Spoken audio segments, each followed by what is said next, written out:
Mga proyektong magtutulay sana sa mga residente. At mga gusaling magagamit sana ng mga estudyante. Pero natuklasan ng Reporter's Notebook na nakatiwangwang, hindi tapos, at hindi na pakikinabangan.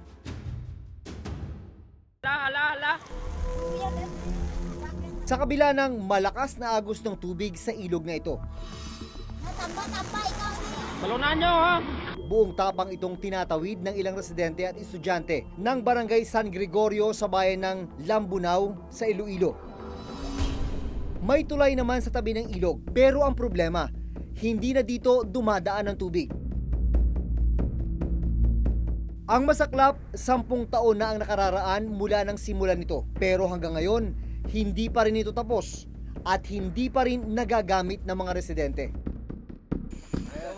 Nakilala namin noon ang grade 8 student na si Jaril Ligada. Delikado maglakad dito. Wala kang flashlight. Pag tag-ulan, mas mahirap, mas mabagal. Mas mahirap po.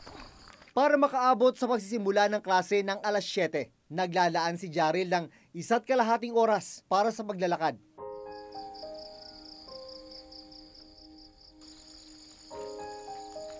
Maliban sa lubak sa kalsada, isang nakatenggang tulay ang aming nadaanan. Tulay na nasa ibabaw ng isang tuyong lupa. Eh ano nangyari? Bakit? Wala na, parang hindi na siya ginagamit. Kasi nag-iba ang direksyon ng tubig. Nag-iba? Kasi ibig sabihin dati dito ang ilog. Opo. Yan yung ilalim na yan. Opo. Hindi rin siya tapos pala. Ibig sabihin nung dati tinatawid nyo dito sa kawayan. Opo. Ano yung experience mo dati dito sa kawayan na to? Minsan po natatakot kasi parang dali na siyang masira.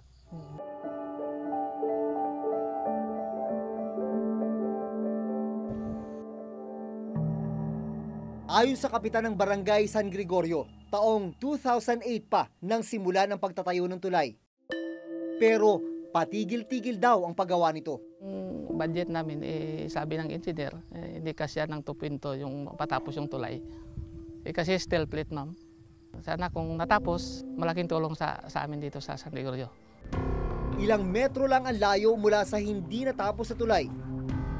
Makikita ang ilog na itinuro ni Jaril na lumihis ng daluyan.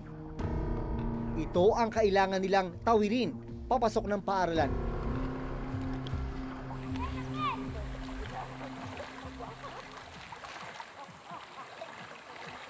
Pero dumarating sa punto ba na hindi kayo nakakapasok dahil sobrang laki ng tubig dito sa ilog? Opo. Isang linggo, hindi kami nakapasok kasi mas malalim pa dito. Ayon sa kasalukuyang alkalde ng bayan ng Lambunao, ang pagkalihis ng tubig sa ilog ang isa sa mga dahilan kaya nahinto ang konstruksyon ng tulay. Ang kanyang ama na dating alkalde ng Lambunao ang siyang nagpatayo ng tulay. Sa information based sa municipal engineer, naitayo yung bridge 10 years ago, noong 2008. Pero it was never finished. Tapos noong 2008 din, nung dumating yung bagyong Frank, yung direction ng ilog nagbago. So, andun na siya ngayon sa tabi ng original na bridge. Kaya, in part, it rendered the original bridge useless. Inalam namin kung magkano ang ginastos para sa pagtatayo ng nakatenggang tulay sa San Gregorio. Pero sa text message na aming natanggap mula sa alkalde ng Lambunao, hindi pa mahanap ang lumang file ng tulay. Gayunman, nakuha namin sa munisipyo ang Statement of Expenditures na nagpapakitang naglabas ng 2 million pesos para sa rehabilitasyon ng tulay noong 2015. Pero malinaw, hindi pa rin ito natapos. Noong Enero, naglaan ng pondong 600,000 pesos ang probinsya para sa pagpapatuloy ng konstruksyon ng tulay. Posible raw kasi na muli itong maging daluyan ng ilog. 2 proyekto pa ang nakaplanong itayo sa ibabaw ng ilog sa San Gregorio, patawid sa kabilang barangay ng Kaningwan. They requested for the construction of a hanging bridge. And then they have another option, the overflow project. No? These are put in different locations, not in the same spot. Sa mga larawang ipinadala sa amin ng ilang residente ng Lambunao, makikitang natapos na ang konstruksyon ng binisita naming tulay. Bumalik na rin ang ilog sa dati nitong daanan, kaya malaking tulong na ngayon ang tulay para sa mga residente. Ang hanging bridge natin, hindi pa yan na-implement natin at saka pinuposto pa ng LGU Lambunao ngayon na ma-approve yan sa ngayong ng Kalahi. Waiting pa tayo for approval and release of budget.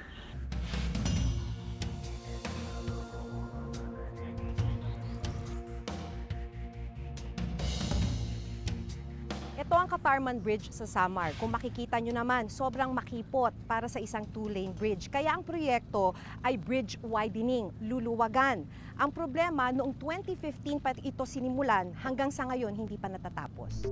Ang Department of Public Works and Highways o DPWH Region 8 ang implementing agency ng Katarman Bridge. Ayon sa Physical Status Report ng DPWH Region 8, September 16, 2015 nang sinimulan ang proyekto.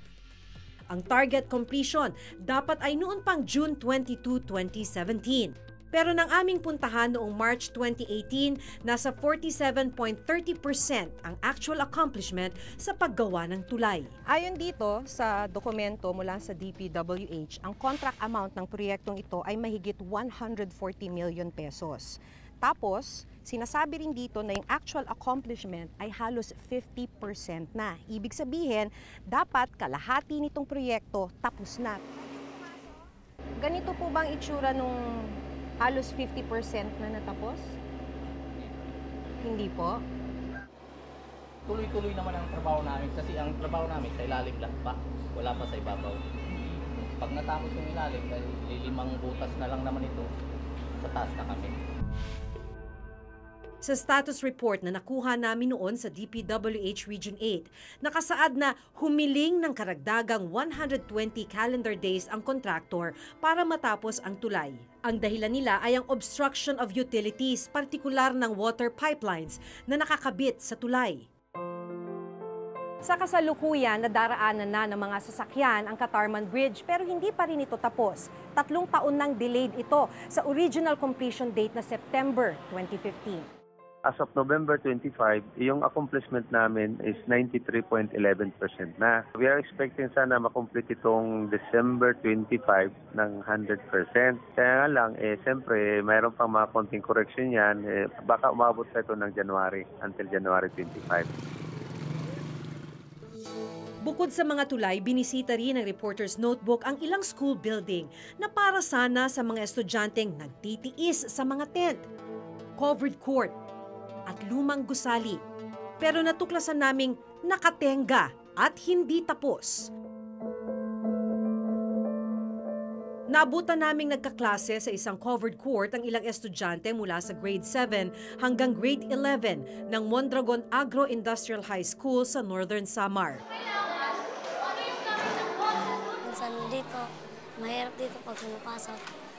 Pag maulan, lumilipat kami, minsan hindi. Saan ka nahihirapan sa sitwasyon niyo sa klase niyo dito? Sa pagre-recite. Hindi kayo nagkakarinigan? Hindi na, lumalapit kami. Lumapit kami kami. Bakit pursigidong-pursigido ka na pumasok sa eskwela?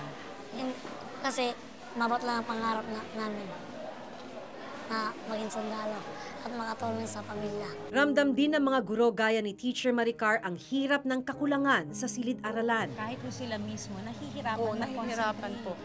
Lalong-lalo na po pag umuulan. Kasi nga, tumutulo. Dahil butas-butas na yung yero. Tapos, maingay. Parang mahirap kung marinig kung ano yung itinuturo mo, lalo na po yung mga bata na nasa likod. Hindi conducive for learning para po sa akin. Kung tutuusin, 2 gusali na may 24 na bagong silid-aralan ang dapat nakatayo ngayon sa Mondragon Agro-Industrial High School.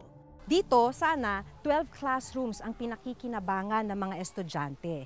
Yun nga lang, noong nakaraang taon, tuluyan nang inabandona yung paggawa sa school building na ito. At ito na lamang ang naiwan, mga talahib, halaman, at kinakalawang na bakal. Ang isa pang gusali, nasa 2nd palapag na ang paggawa pero mga poste at ilang pader pa lang ang nakatayo. Sa dokumentong ito mula sa DPWH Northern Samar District 1, 27.8 million pesos ang contract amount para sa dalawang gusali. Sinimula ng proyekto noong May 10, 2017 at may target completion date na February 10, 2018. Donasyon ng mga pribadong grupo ang school building na ito. Pagkatapos daw ng 3 buwan na konstruksyon ay napakinabangan na ng mga estudyante simula noong October 2017. Pero itong government project na ito na nauna pang simulan ang konstruksyon ay hanggang sa ngayon nakatiwangwang, abandonado at hindi napakikinabangan ng mga estudyante. Muling nagpaunlak ng panayam si Engineer Ruel Umali. During my time kasi to, ongoing to, kaya lang po slow moving. Nag-expired to ng February para na-extend yung kanyang kontrata. So, yun ang malimit nilang dyan, weather condition or minsan due to lack of materials, gawa ng minsan walang mabili silang materials doon. Dito pa nanggagaling sa Manila. Sa dokumentong ito mula sa DPWH, umabot na sa 11.5 million pesos ng kabuang pondo ang na-disburse na pera sa kontraktor. 3 buwan pagkatapos maiere ang report noong Setyembre, ayon sa kinatawan ng paaralan, itinuloy ng kontraktor ang pagtatayo ng 2 gusali ng Mondragon Agro-Industrial High School.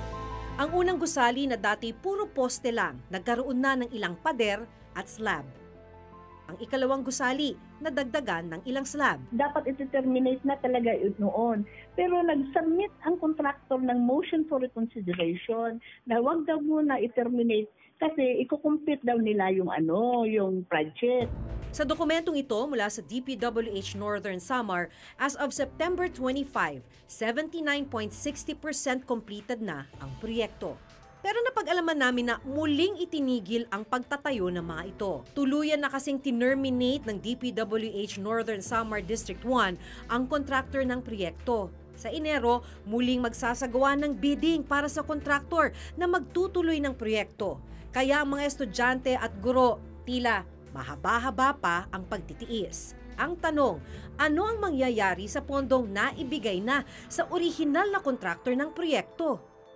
Kasi may nangyari yan sa opisina, nakakuha ng advance payment, pwede i-deduct nila yan sa ibang sa project nila, kung saan man meron silang project.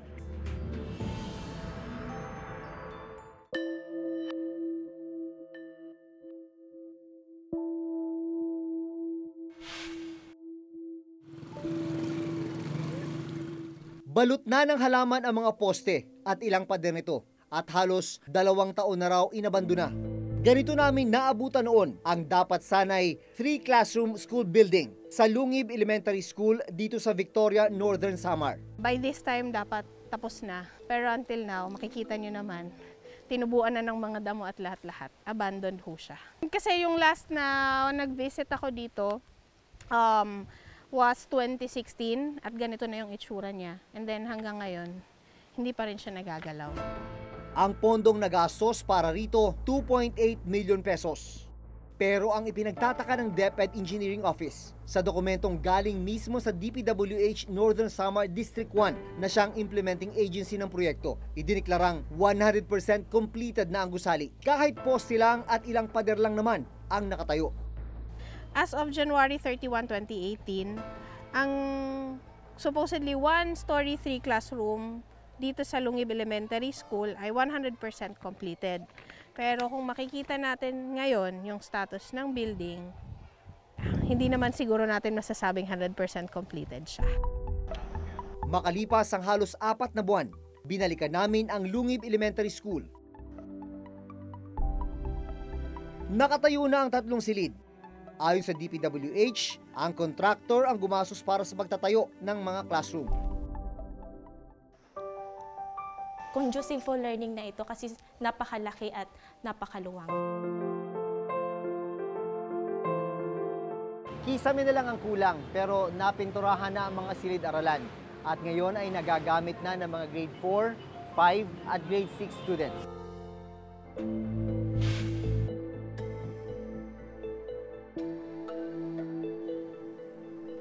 Iba naman ang problemang kinakaharap noon ng mga grade 12 students sa San Isidro Agro-Industrial High School.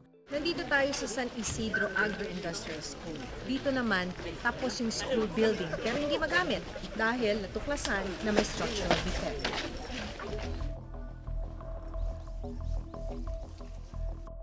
Yung para na siyang, ano ma'am, para siyang nag-sink. Uy! Ganun ba katindi dito, sir? Is that what you meant? Yan yung mga circular, oh. Andyan. We need an investigation para makita talaga natin kung ano ang cause ng vibration. Baka mahina ang reinforcement niya. So, At yun pag ang fear mahina ang natin. reinforcement? At pag mahina ang reinforcement, may possibility na bumigay siya. Bumigay yung sahig. And that is the reason na ayaw niya siyang paggamit muna. Ayaw muna, opo. Ayon sa DepEd, nagastos ang kabuuang 10.4 million pesos para sa gusali. Dahil hindi magamit yung school building, gumawa yung principal ng paraan. Kaya ginamit nila itong lumang building na to. Wala naman kasi silang choice. Talaga naman kasing wala nang ibang espasyo, kailangan daw nila itong pagtiyagaan. Pumapasok yung ulan sa atin. Pagka umuulan, Kasi okay lang po yung bintana. Tsaka dahil po marami kami, sa ipenta po kami sobrang init po, parang hindi na conducive yung room para sa amin. matapos may ere ang aming report nitong Abril, ayon sa DPWH, kaagad sinimula ng pagsasaayos sa gusali. Pinalitan ang buong slab o flooring ng 3 palapag na gusali. Ayon sa DPWH, ang kontraktor ang gumastos sa lahat ng pagsasaayos sa school building. Nitong Agosto, dumaan na sa assessment ang school building sa San Isidro Agro-Industrial High School para malaman kung ligtas na itong gamitin. Pero hanggang ngayon, hindi pa rin inilalabas ng DepEd at DPWH ang resulta ng assessment. Mga poste rin ang nadatnan namin noon sa school building na ito sa Alegria National High School. Para rin sana ito sa mga senior high school students. Mas magiging komportable po yung pag-aaral namin kaysa kasi sa mga room namin ngayon na mainit. Taong 2015 nang maglaan ng 10.6 million pesos na pondo para sa pagtatayo ng school building. Target completion nito ay September 4, 2016. Ang contract cost, mahigit 10 million pesos, 10.6 million pesos. Yung contract duration o kung gaano katagal siya dapat gawin hanggang matapos ay 150 calendar days. Ibig sabihin lamang nun, sa loob ng 150 calendar days, dapat tapos na yung proyekto. Pero ito lang nasa likuran lang nung karatula, ito na yung school building na sinimulang itayo noong 2016. Wala pa rin. Ayon sa district engineer noon, 40% completed na ang gusali. Ang ginastos, 35% ng 10 million pesos o halos 4 na milyong piso. Ang Alegria, kung hindi po ako nagkakamali, 35 o 30%, ganyan po. Nag-release na po kayo ng 30% of the 10 million pesos sa Alegria? Nakita nyo na ho ba na ilang poste pa lang ang nakatayo ron? Binalidate naman po namin yan bago okay naman po yung sa tingin naman po namin, sa validation namin, hindi naman po nag-go-over yung payments namin. August 2018 ang una naming binalikan ang proyekto. May ilan mang naitayong bahagi nito, hindi pa rin ito tapos. Sa pagbabalik namin itong Desyembre sa Alegria High School, hindi pa rin tapos ang school building. Pero ayon sa DPWH, 64% completed na ito. Sakop pa rin daw ito ng original budget na 10.6 million pesos. Inaasahang matatapos ang gusali ngayong December 2018. Kaya ang mga senior high school student, wala pa ring magamit na bagong silid-aralan. Tingin namin hindi pa matatapos by December 31, ang opisina mag-ano na ng contract termination.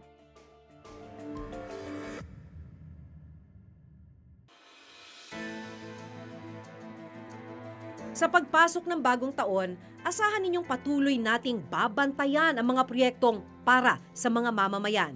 Mahalagang matiyak na mapakinabangan ang mga ito dahil pera natin to. Masaganang bagong taon sa ating lahat. Ako si Maki Pulido. Ako si Jun Veneracion at ito ang nakatala sa aming Reporter's Notebook.